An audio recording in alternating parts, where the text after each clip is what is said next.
You know, the motto of Prager University is you give us 5 minutes and we'll give you a semester.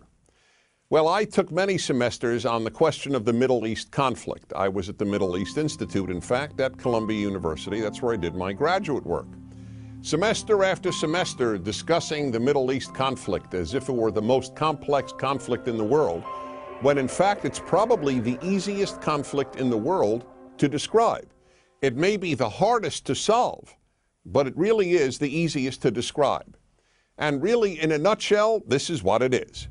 Israel would like to exist and recognizes the right of the Palestinians to have a state. The Palestinians, however, and many other Muslims and Arabs, do not recognize the right of a Jewish state of Israel to exist. Every poll among Palestinians shows that the majority of Palestinians want there to be no Jewish state of Israel, doesn't believe that it should exist or had any basis for being. And this has been true since 1948, when the British left and the UN established a division. Palestine will be cut in half, a Jewish half and an Arab half. The Jews accepted it, the Arabs didn't accept it, and what happened the moment it was announced? Arab armies, about 7 Arab armies, attacked the Jewish state in order to destroy it. To everybody's surprise, the little Jewish state survived, and that was pretty much it. And then it happened again in 1967 when the dictator of Egypt, Gamal Abdel Nasser, said we are now going to extinguish the Jewish state of Israel. And Jordan joined him and Syria joined him, but Israel attacked first, and so Israel survived.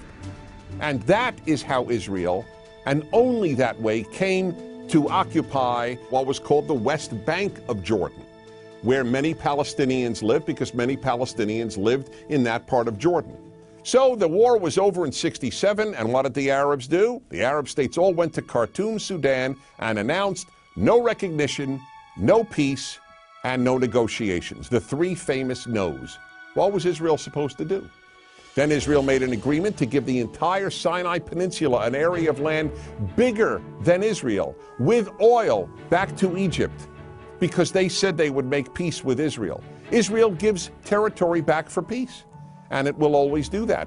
But is there really a desire for peace on the part of Israel's enemies, which broadcast after broadcast on TV and radio in the Palestinian areas is about how Jews should be killed and how Allah wants Jews to be killed?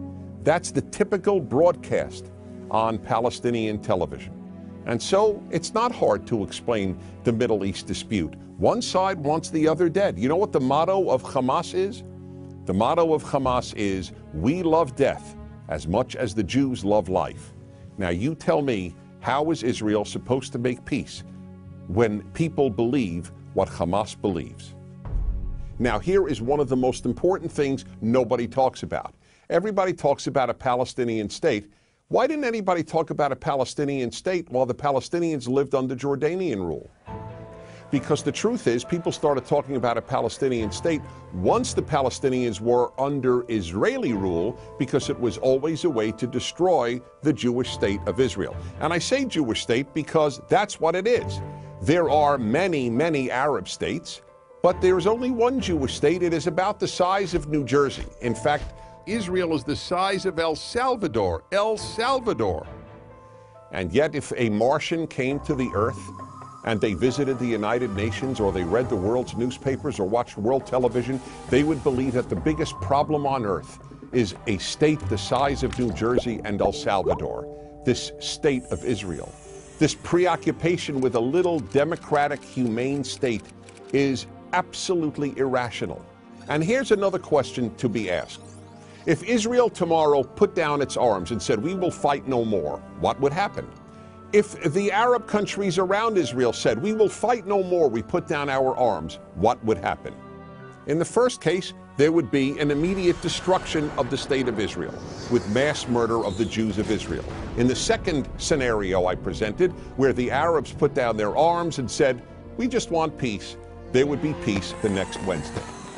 The fact is, as I said at the outset, it is a very simple problem to describe. One side wants the other dead.